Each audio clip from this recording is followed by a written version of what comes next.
Romo Siga. Baik, kami persilahkan waktu dan tempat untuk Romo Siga dari sisi gereja, pandangan gereja Katolik tentang aborsi. Silakan Romo. Baik, terima kasih kepada Bu Lilis yang telah berkenan memberikan kesempatan. Dan kepada Dr. Rudi, terima kasih untuk penjelasan secara medis. Dan beberapa sudah disampaikan prinsip-prinsip dasar hidup, iman, dan moral. Beberapa sudah terbersit, sudah disampaikan. Memang dalam ajaran iman Katolik yang pertama itu sejauh dia manusia maka itu harus dijaga, dirawat, lalu ditumbuh kembangkan kemanusiaannya. Prinsip pertama. Lalu prinsip yang kedua, berbagai pihak ikut membantu, menjaga, merawat, dan menumbuh kembangkan setiap manusia. Itu dasar-dasar yang nanti saya akan sampaikan beberapa hal kutipan dari bagaimana gereja menghayati imannya dan mewujudkannya di dalam kehidupan. Saya berterima kasih karena ada istilah yang baru bagi saya dan itu cukup memberikan wawasan secara medis dan masuk dalam pemahaman iman.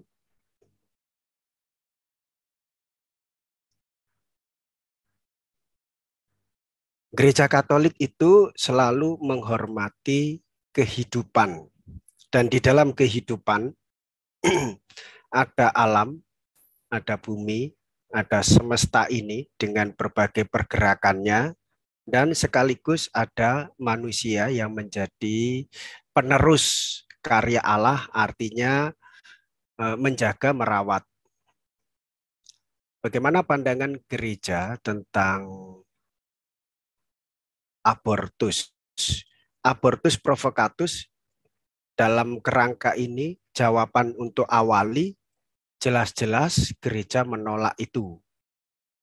Aborsi kalau tadi ada membedakan antara keguguran, gugur kehamilan, satu keguguran, lalu yang ketiga aktif secara langsung yaitu menggugurkan. Ya, di poin yang ketiga inilah yang menjadi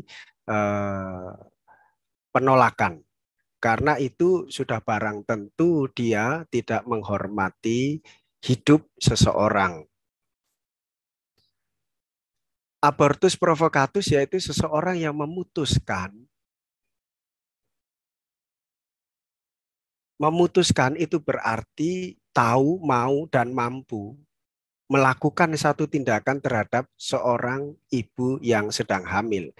Karena ibu itu atau suaminya atau orang lain, nah ini rentetannya panjang, bisa keluarganya. Ibu itu dikatakan mengandung, maka ia disebut ibu. Bisa juga di luar perkawinan, maka perempuan. Bisa jadi yaitu adalah pasangannya yang belum dalam ikatan perkawinan. Menghendaki. Tidak menghendaki kehadiran janin dalam kandungan perempuan itu atau ibu itu. Janin itu hidup di dalam kandungan lalu dibunuh dengan dasar tidak ada kehendak baik, tidak ada lagi cinta kasih di dalamnya. Ini jelas dalam perjanjian lama itu bertentangan dengan dekalog, yaitu larangan untuk membunuh. Pada hari ini kita mendengarkan dalam Injil suci di Matius itu, jangankan toh membunuh, marah saja oleh Tuhan Yesus itu menjadi satu larangan bagi orang-orang yang beriman. Karena marah menjadi amarah, amarah menjadi niatan, lalu niatan untuk menghabisi nyawa orang. Nah, itu dilarang. Keuntungan dari abortus provocatus itu tidak ada. Kerugian itu pasti terjadi. Sudah disampaikan oleh dokter bahwa pertama yaitu kehilangan nyawa. Kedua, kehilangan relasi nyawa perempuan atau ibu terhadap janin, atau rasa secara psikis, secara sosial, dia akan mengalami kerugian, mengucilkan dirinya, menyendiri karena penyesalan yang begitu mendalam sehingga muncul yang namanya traumatik lalu luka batin. Dan itu terngiang-ngiang terus. Dan selalu kalau konsultasi pasti akan, Romo, bagaimana saya dulu pernah mengalami aborsi. Dan hanya dikatakan itu. Nah, sejauh itu nasihat bisa tepat, bisa tidak. Aborsi dalam rangka provokatus atau memang aborsi dalam kerangka, ini nanti problematiknya, yaitu untuk kesehatan, untuk menjaga nyawa, entah ibu itu atau perempuan itu.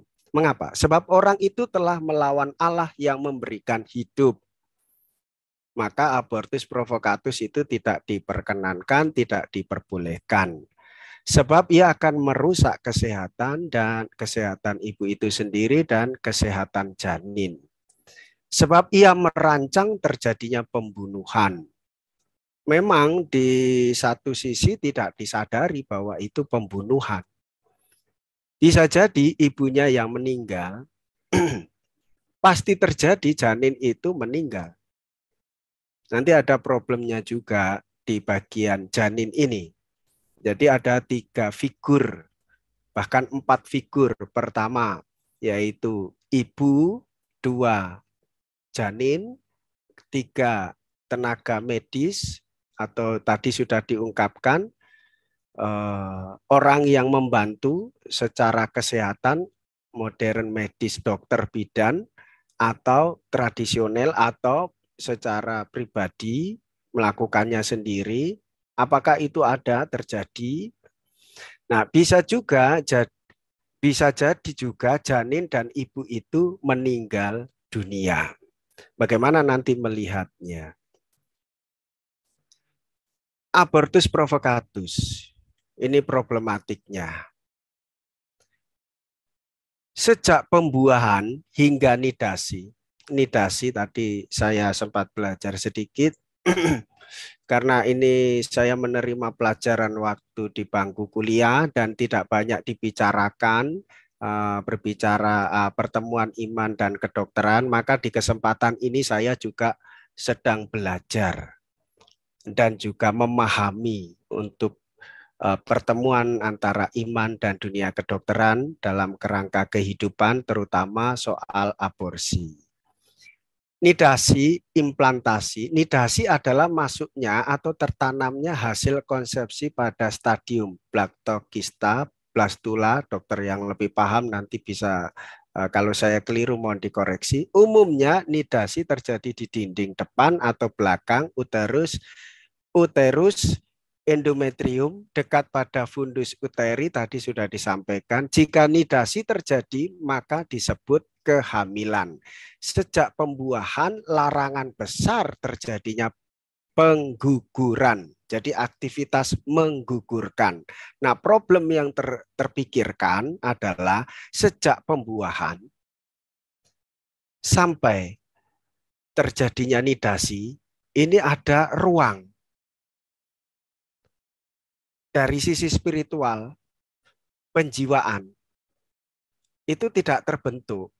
Mohon dikoreksi nanti bagian itu. Tetapi sejak pembuahan ini terjadinya, dan kapan, siapa yang tahu bahwa itu terjadi bentuk anak, janin, maksudnya bayi. Tetapi sejak pembuahan itu terjadi, bagi orang yang beriman, bagi keluarga-keluarga, pasangan, maka tidak diperkenankan. Tidak diperbolehkan melakukan abortus provokatus. Dan pertimbangan-pertimbangan lain itu bekerja sama dengan kedokteran. Spesies humana artinya pembuahan adalah spesies humana, pembuahan. Pembuahan diakui sebagai peristiwa menentukan dalam seluruh proses terjadinya dan pertumbuhan manusia. Person pribadi, persona humana, pembuahan atau sigot atau embrio merupakan persona atau pribadi atau manusia. Nah, maka ini menjadi pengetahuan yang baru bagi kita. Manusia itu sejak dalam kandungan. Di bagian wilayah inilah penyawaan, penjiwaan, roh itu diberikan. Kuasa misteri ilahi. Dalam dokumen Donum Vitae, Magisterium mengajarkan bahwa sigot terbentuk identitas biologis manusiawi. Manusia mendapatkan tempatnya, martabatnya, kehormatannya, pribadinya. Oleh sebab itu, manusia harus dilindungi. Dalam animasia successiva terdapat fetus, sudah ada insapiens humana vitae, tadi sudah disampaikan. Hidup sejak pembuahan itu sudah merupakan hidup individual. Jadi pertemuan sel telur dengan sperma. Sikapnya. Ini dalam Gaudium et Spes artikel ke-27, artikel nomor 27, pandangan gereja. Sikap hormat terhadap pribadi manusia beranjak pada konsekuensi-konsekuensi praktis yang cukup mendesak. Konsili menekankan sikap hormat terhadap manusia sehingga setiap orang wajib memandang sesamanya. Maka tak seorang pun terkecualikan sebagai dirinya yang lain, terutama mengindahkan perihidup mereka beserta upaya-upaya yang mereka butuhkan untuk hidup secara layak. Supaya jangan meniru orang kaya yang sama sekali tidak mempedulikan Lazarus yang miskin itu. Bagaimana menangkap ini? Ada kalanya pandangan orang, kalau orang tidak pintar, dianggap bukan manusia, tidak tidak dihormati, diabaikan. Apalagi sampai pada titik kesadaran sejak pembuahan terjadi penyawaan, pemberian anugerah dari Allah, maka itu harus dihormati. Pada orang yang miskin saja tidak hormat, bagaimana memandang janin sejak pembuahan itu? Pembaruan sikap kita. Kedua, pada orang yang tidak pintar, pada orang yang dianggap sampah masyarakat, pada orang yang hidup, bagaimana kita bersikap pada orang-orang seperti ini? Jika kita masih merendahkan, maka kita perlu memperbarui pokok iman kita. Kita mengimani satu Allah, hidup, suci, kudus. Dan kita mengimani Allah Tritunggal Maha Kudus, ikatan dalam cinta kasih roh. Yang ketiga, kita mengimani karena cinta kasih Allah, maka ia turun dan dialah Allah Putra menjadi manusia, yaitu Yesus. Mengapa dia mau turun? Karena kasih, ingin menyelamatkan. Lalu ingin menghormati kehidupan, menghargai hidup orang. Jadi Allah sendiri, Tuhan sendiri saja mau sudi datang untuk memberikan penebusan kepada setiap orang. Baik, kalau kita melihat dalam Perjanjian Lama, yaitu Kitab Kejadian, di situ menarik sekali pokok iman Kristiani. Sebelum manusia itu diciptakan, dipersiapkanlah bumi ini. Dipersiapkanlah tumbuh-tumbuhan, hewan, dan segala isi yang ada di bumi untuk siapa? Manusia. Sebagai mahkota ciptaan. Semua ciptaan itu dikatakan baik. tetapi ditujukan pada kitab Kejadian bab 1 ayat 26, baiklah kita menciptakan manusia, baiklah kita itu dipandang, dimengerti, dipahami dalam pokok iman, Allah Bapa, Allah Putra, Allah Roh Kudus, menciptakan manusia seturut gambar, seturut citra kita. Artinya dia punya pikiran, artinya dia punya hati, artinya dia juga punya kehendak bebas, yaitu bebas mengasihi Allah satu-satunya dan juga bebas mengasihi manusia. Itu yang dikatakan dan dimaksudkan sebagai pemaknaan bebas itu. Jadi dengan demikian kalau dikembalikan pada aborsi, dalam arti ini abortus provocatus, sejak adanya titik temu sel telur dan sperma dan adanya pembuahan bahkan sampai nidasi, itu tetap kita memandang adanya kehidupan. Memang kalau secara manusiawi, secara medis, itu tetap menjadi pergulatan. Terutama pada zaman kita sekarang ini mendesak kewajiban menjadikan diri kita sendiri sesama bagi setiap orang.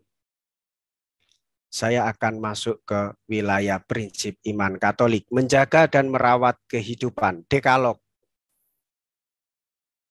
Sudah saya sampaikan tadi. Dengan jelas sumbernya Keluaran bab 20 ayat 1 sampai 17, Kitab Ulangan bab 5 ayat 6 sampai 21, jangan membunuh. Dekalog itu merupakan tindakan penyelamatan Tuhan sendiri. Akulah Yahweh Allahmu yang telah membawa engkau keluar dari tanah Mesir, dari tempat perbudakan. Betapa kasih Tuhan itu sungguh ingin menjaga dan merawat hidup setiap orang. Dekalog itu ditujukan atas keprihatinan dan kerahiman Tuhan menjadi pegangan kehidupan manusia pada pertanyaan-pertanyaan yang paling mendasar. Sikap Tuhan menjelma sebagai pedoman untuk menjaga relasi manusia dengan Tuhan dan juga untuk menjaga relasi manusia dengan sesamanya.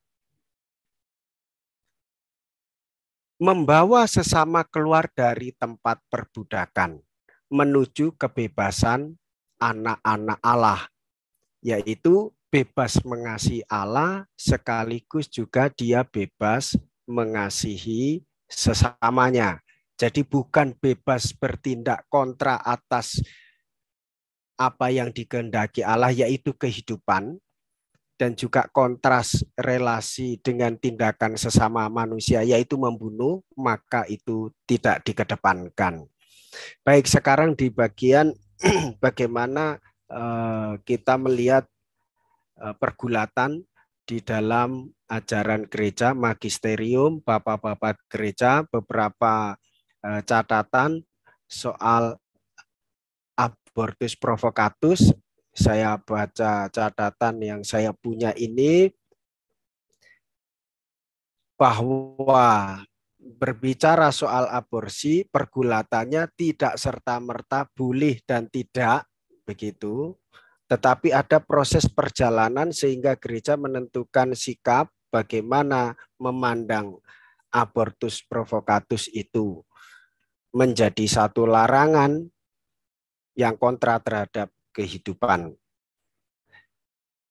Zaman Pius, Bapak Pius ke-11 dan 12, pengguguran halal dalam kehamilan ektopik dan kehamilan dalam rahim yang terkena kanker. Sejak Konsili Vatikan kedua mempertanyakan, yaitu direct, indirect, tradisional yang terlalu objektif, tidak memperdulikan kasus per kasus. Nah, seperti yang diseringkan oleh dokter tadi, juga ada kasus tertentu itu diperbolehkan, tetapi ada kasus yang lain itu sungguh murni tidak boleh. Nah, inilah pergulatan dan inilah ibaratnya apa ya, konflik atau perdebatan, lebih tepatnya perdebatan di dalam menentukan, di dalam memutuskan, dan di dalam menindaklanjuti. Abortus provokatus itu sejauh mana dipertimbangkan secara medis itu boleh. Kalau abortus provokatus itu secara langsung itu tidak boleh. Tetapi dalam rangka untuk menyelamatkan nyawa ibu itu, kalau memang janin itu sudah dinyatakan jelas-jelas secara medis meninggal dunia, maka proses untuk mengeluarkan janin yang meninggal itu diperbolehkan. Nah, apakah ini secara medis disebut antara abortus, apakah abortus provokatus, ataukah yang secara langsung proses pengguguran. Nah, kalau di dalam pandangan hidup menggereja yang secara langsung masih hidup itu tidak boleh. Tahun 1872 diizinkan kraniotomi, tapi bertanya kepada para ahli, yaitu para dokter. Pada tahun 1884 tidak sedapat dengan jelas, dengan aman itu dilakukan. Tindakan operatif lain yang menyebabkan kematian secara langsung ibu atau anak tidak dapat diajarkan dengan aman. Pengguguran secara langsung untuk menyelamatkan ibu atau anak tidak dapat diajarkan dengan aman pula. Nah, diizinkan untuk mempercepat kelahiran karena alasan wajar dan alasan hidup diselamatkan, tetapi pengguguran tidak diizinkan oleh gereja. Mengeluarkan fetus ektopik adalah halal jika untuk keselamatan keduanya. Jadi secara tujuan berpikir untuk menyelamatkan. Namun ketika dilakukan terjadi bahwa salah satunya meninggal, nah disitulah pergulatan moralnya. Kalau secara iman bahwa Allah mengasihi setiap orang sejak pembuahan itu dan menjaga merawatnya hingga bertumbuh menjadi manusia, tetapi ketika ada proses salah satu misalnya sedang sakit dan dilakukan tindakan secara medis yang dipegang pertama adalah usaha secara medis untuk menyelamatkan keduanya. Tetapi kalau dilakukan tindakan secara medis lalu salah satu meninggal, yaitu janinnya meninggal, itu bukan tujuan dari gereja untuk meniadakannya. Jadi ini membedakan antara tujuan dan tindakan secara moral. Berikutnya, saya mengatakan bahwa di dalam dokumen Casti Connubii tahun 1930, larangan pengguguran secara langsung dengan alasan apapun. Paus Pius ke-12 mengatakan, tahun 1944, larangan officio directa innocentis pada soal pengguguran. Tahun 1951, larangan pematian direct orang yang tidak bersalah atas indikasi apapun, entah medis, eugenis, sosial, maupun ekonomis. Misalnya banyak anak tetapi keluarganya tidak mampu untuk membiayai, lalu janin yang tidak dikehendaki dilakukan pengguguran, maka itu tidak boleh. Nah, Gaudium et Spes artikel 27 sudah saya sampaikan tadi, larangan pengguguran karena itu merupakan kejahatan. Paulus ke-6 juga mengatakan, ajaran gereja tentang pengguguran tidak dapat berubah, artinya tetap dilarang. Argumentasi melawan pengguguran pada umumnya. Perlu dibedakan penilaian moral pengguguran pada umumnya dan pemecahan kasus konflik di lain pihak. Beberapa prinsip. Hidup harus dilindungi sejak pembuahan karena merupakan momen terbentuknya program genetik manusia yang tinggal berkembang lebih lanjut. Nilai hidup sebelum dan sesudah kelahiran pada dasarnya sama. Jadi hidup janin sama martabatnya dengan hidup yang menjadi kanak-kanak, bayi, kanak-kanak, remaja, hingga dewasa. Maka tak diperkenankan, juga demikian pandangan gereja, termasuk hukuman mati itu tidak boleh. Tidak boleh. Dan mempercepat kematian seseorang itu tidak boleh. Nilai hidup tidak tergantung dari sifat-sifatnya. Perlu ditegaskan karena relevansi bila indikasi pengguguran dikaitkan dengan sifat-sifat, yaitu diinginkan atau tidak diinginkan. Misalnya jenis kelamin, diteropong. Secara medis itu apa ya istilahnya? Kalau di dalam kandungan, bahwa ke orang tua mengendaki anak perempuan.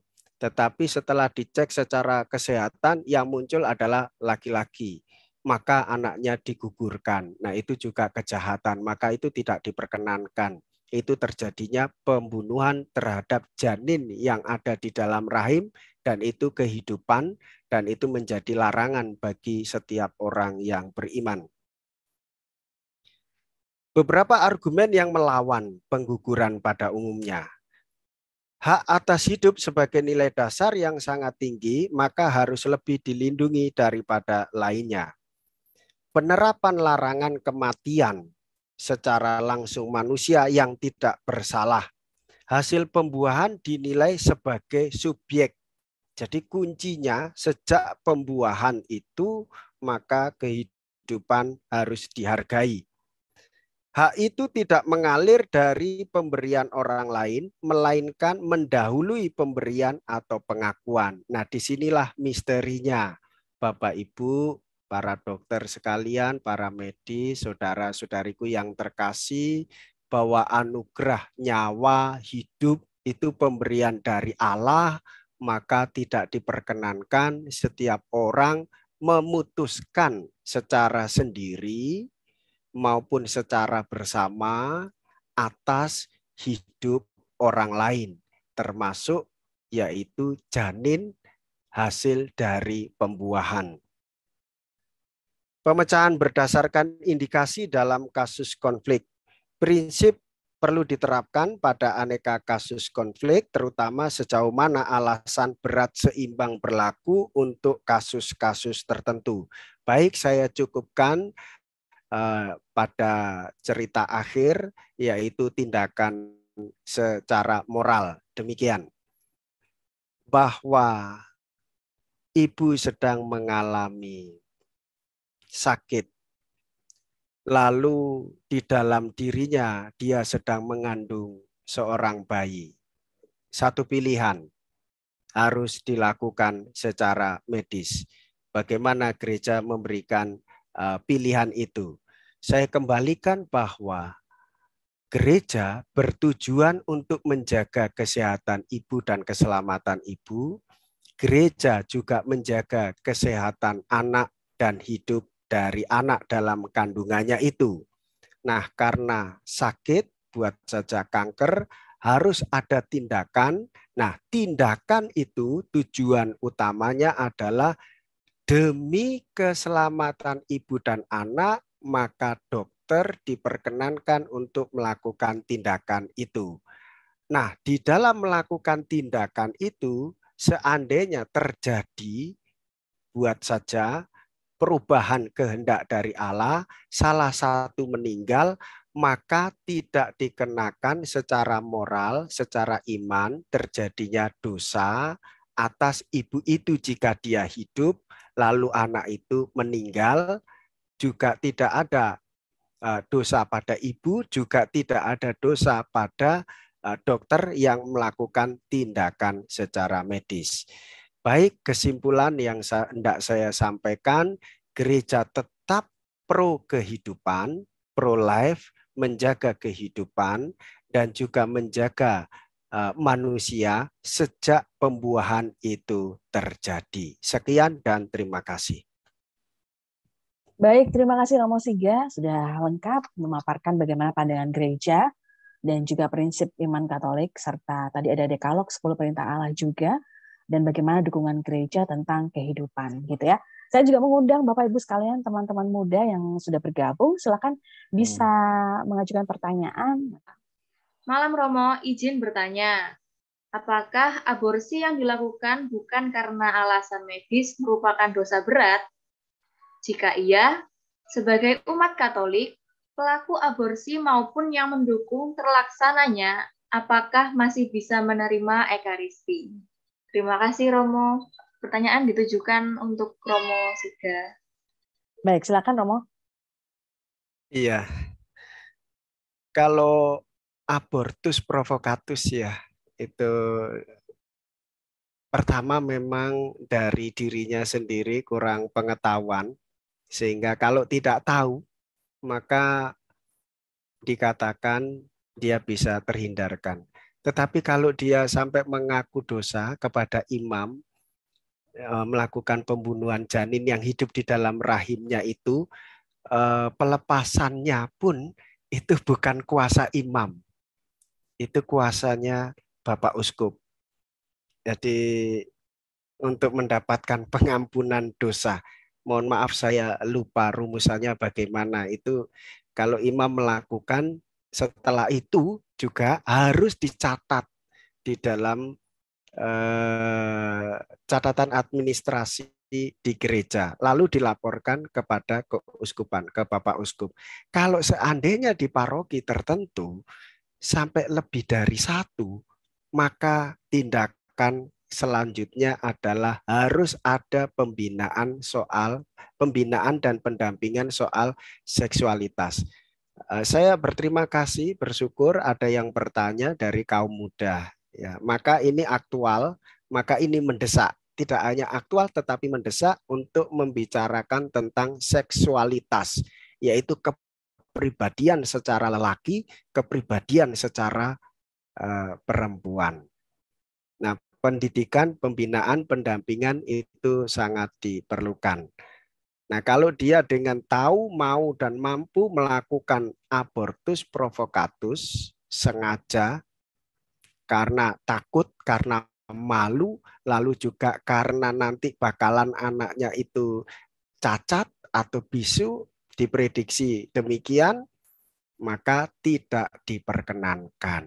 Kalau melakukan itu, maka dia harus datang kepada seksi keluarga, mungkin didampingi, lalu kalau tidak malu langsung kepada Romo supaya mendapatkan pendampingan, supaya dia tidak terlalu berbeban berat, terus sesudah itu dibimbing supaya mengaku dosa.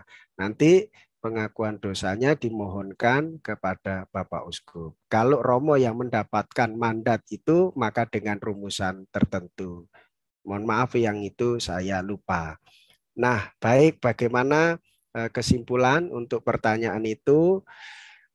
Untuk pencegahan, sebaiknya dari teman-teman remaja dan teman-teman orang muda Katolik, maka dalam tempo, moga-moga dengan adanya pemahaman-pemahaman ini melalui sharing session ini, sesi sharing tentang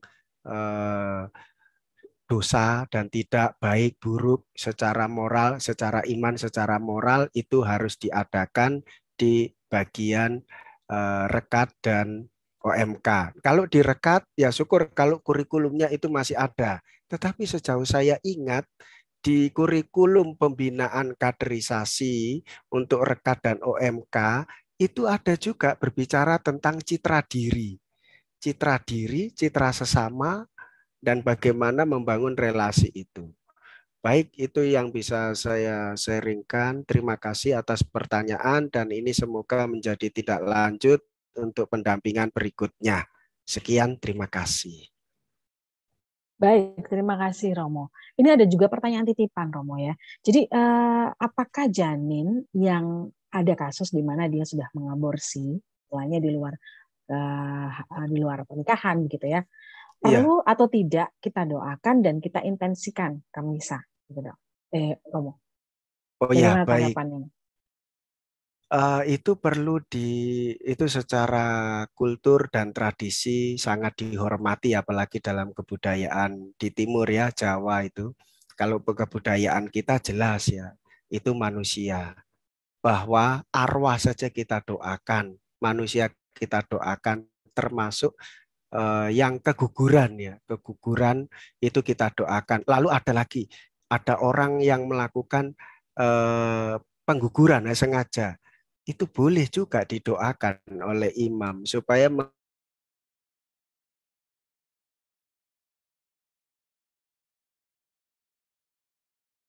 bagaimana Tuhan Yesus sendiri saja menerima orang yang berdosa. Kok kita tidak mau menerima? Akan menjadi prinsip yang tidak adil. Murid kan kita juga melakukan hal yang sama, yaitu menghormati martabatnya. Sekian, terima kasih. Bahwa aborsi adalah Tuhan bersamamu dan bersama rohmu. Semoga kita semua, keluarga kita semua hidup sehat, dilimpahi banyak rezeki, dan juga membangun kebersamaan di dalam nuansa kekeluargaan. Allah Yang Maha Kuasa memberkati Bapa dan Putra dan Roh Kudus. Amin. Baik, terima kasih Ibu Ningrum, terima kasih Romo Siga, selamat malam. Terima kasih Dr. Rudi.